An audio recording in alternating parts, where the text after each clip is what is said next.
Hello guys, this is Gopi back with another video in the React.js beginner tutorial course. In this video, we are going to discuss about how to set up a local development environment.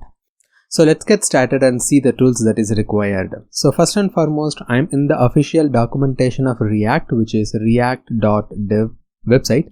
And in this page, if you look at it right, you will be able to see I'm on the installation page. As per this page, right, there are various ways to create a React application. Like they recommend us to use Next.js, Gatsby, but still I would highly recommend you guys to start with the create a React app, since that is going to be the basics. So you will be having some understanding of how the structure would be, what the purpose of each structure, everything is going to be, and that's why I'm going to start with create a React app.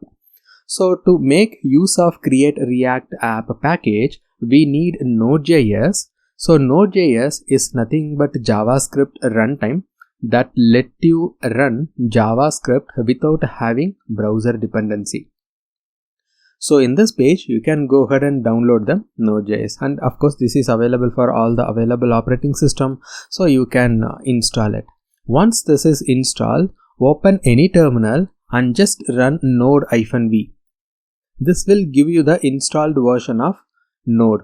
As long as it shows any version, that's well and good. I would highly recommend you guys to have something greater than 20. That would be the better. If you can install the latest, that's also better. Okay, so no problem at all.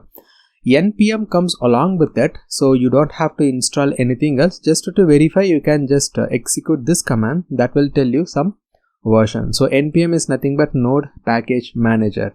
Create React app is a package, so npm comes with the node that actually manages this kind of packages. Throughout this course, I will be using Visual Studio Code as my editor. You are open to use any editor that you are comfortable with. There is no restriction on it. This is just I am recommending. I will be using the same Visual Studio Code throughout the course. Those are all the things that is required for start developing our application in the local machine. Once you have everything, we can get started with creating the project.